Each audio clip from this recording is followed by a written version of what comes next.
Shri mobile school ಚಾನೆಲ್ಗೆ ಎಲ್ಲ ವಿದ್ಯಾರ್ಥಿಗಳಿಗೂ ಸ್ವಾಗತ. ಈಗ ಪರಿಸರ ದಿನಾಚರಣೆ ಈ ಕುರಿತು ಪ್ರಬಂಧವನ್ನು ಯಾವ ರೀತಿ ಸರಳವಾಗಿ ಬರೆಯಬೇಕು ಎನ್ನುವುದನ್ನು ನೋಡೋಣ. ಮೊದಲಿಗೆ ಪೀಠಿಕೆ ಅಂತ ಹಾಕಬೇಕು. ನಾವು ಮತ್ತು ನಮ್ಮ ಸುತ್ತಮುತ್ತಲಿನ ಬೆಟ್ಟಗುಡ್ಡ, ಕಲ್ಲು ಮಣ್ಣು, ಮರಗಿಡ, ನೀರು, ಪ್ರಾಣಿ ಪಕ್ಷಿ, ಚರಾಚರ ವಸ್ತುಗಳನ್ನು ಪರಿಸರ ಎಂದು ಕರೆಯಬಹುದು. ಪರಿಸರವು ಪ್ರತಿಯೊಂದು ಜೀವರಾಶಿಗೆ ಅತ್ಯಂತ ಅಮೂಲ್ಯ ಕೊಡುಗೆಯಾಗಿದೆ.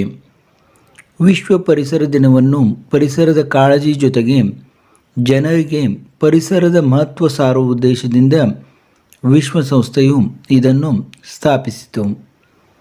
ಇಲ್ಲಿ ಒಬ್ಬ ರ್ಯಾಂಕ್ ವಿದ್ಯಾರ್ಥಿ ಇದನ್ನು ಬರೆದಿದ್ದಾರೆ. ವಿಶ್ವಸಂಸ್ಥೆಯು ಇದನ್ನು ಸ್ಥಾಪಿಸಿತು ಅನ್ನೋದಕ್ಕಿಂತ ವಿಶ್ವಸಂಸ್ಥೆಯು ಇದನ್ನು ಆಚರಿಸಲು ಪ್ರಾರಂಭ ಮಾಡಿತು ಅಂತ ಹೇಳ್ಬೋದು. ವಿಷಯ ವಿವರಣೆ ಈ ನೋಡಿ, ಮೊದಲಿಗೆ ಪೀಠಿಕೆ ಆಯಿತು, ಈಗ ವಿಷಯ ವಿವರಣೆ.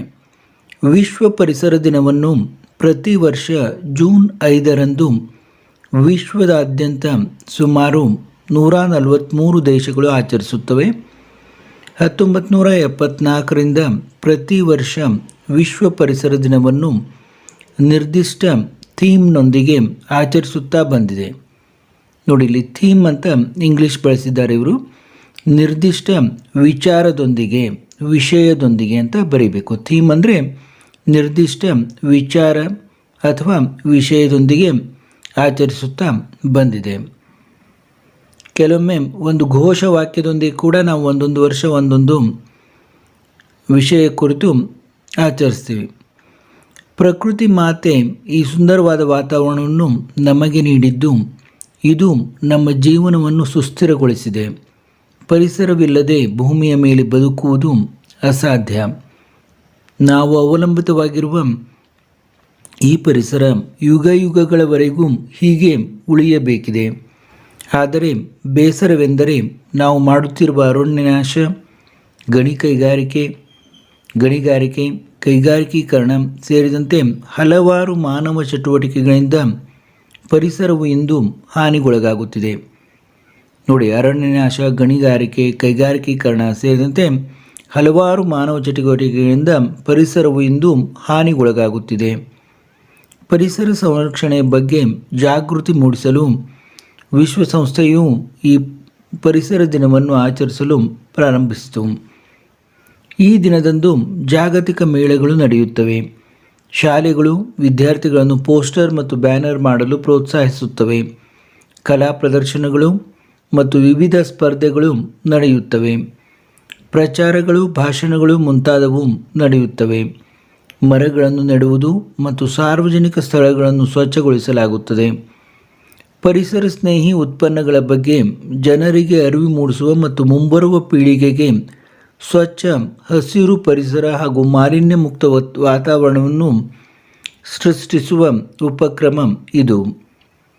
ಅಂದರೆ ಈ ರೀತಿಯಾಗಿ ಒಂದು ಮುಕ್ತ ವಾತಾವರಣ, ಮಾಲಿನ್ಯರಹಿತ ವಾತಾವರಣ ಸೃಷ್ಟಿಯಾಗಲಿಕ್ಕೆ ಮಾಡುವಂಥ ಈ ಎಲ್ಲ ಒಂದು ಯೋಜನೆಗಳು ಫಲ ಕೊಡಬೇಕು ಅಂತ ಇಲ್ಲಿ ಕೊಟ್ಟಿದ್ದಾರೆ. ಇನ್ನು ನೋಡಿ, ಕೊನೆಗೆ ಉಪಸಂಹಾರ ಅಂತ ಬರೀಬೇಕು ನೀವು. ಮಾಲಿನ್ಯ ಅಥವಾ ನೈಸರ್ಗಿಕ ಸಂಪನ್ಮೂಲಗಳ ಕೊರತೆಯಿಂದ ಮುಕ್ತವಾದ ಸುಂದರವಾದ ಜಗತ್ತನ್ನು ಸೃಷ್ಟಿಸುವುದು ವಿಶ್ವ ಪರಿಸರ ದಿನದ ಸಂಪೂರ್ಣ ಆಲೋಚನೆ. ಮನುಷ್ಯ ಯಾವಾಗಲೂ ತನ್ನ ಚಟುವಟಿಕೆಗಳ ಬಗ್ಗೆ ಜಾಗೃತನಾಗಿರಬೇಕು ಮತ್ತು ನಮ್ಮ ಸುತ್ತಮುತ್ತಲಿನ ಪ್ರದೇಶಗಳನ್ನು ಆರೋಗ್ಯವಾಗಿಡಲು ಪ್ರಯತ್ನಿಸಬೇಕು. ಪ್ಲಾಸ್ಟಿಕ್ಕನ್ನು ನಿಷೇಧಿಸುವುದು, ನೀರನ್ನು ಉಳಿಸುವುದು ಮತ್ತು ಹೆಚ್ಚಿನ ಗಿಡಗಳನ್ನು ನೆಡುವುದು ಇವೆಲ್ಲ ನಮ್ಮನ್ನು ಉತ್ತಮ ಪರಿಸರಕ್ಕೆ ಕರೆದೊಯ್ಯುವ ಕೆಲವು ಹಂತಗಳಾಗಿವೆ.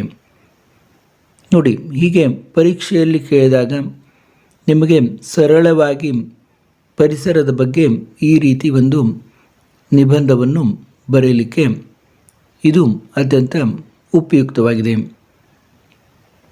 ಹೀಗೆ ಆಗಾಗ ನಾವು ನಿಮಗೆ ಕನ್ನಡ, ಇಂಗ್ಲೀಷ್, ಹಿಂದಿಯಲ್ಲಿ ನಿಬಂಧಗಳನ್ನು ನೀಡ್ತಾ ಇರ್ತೀವಿ.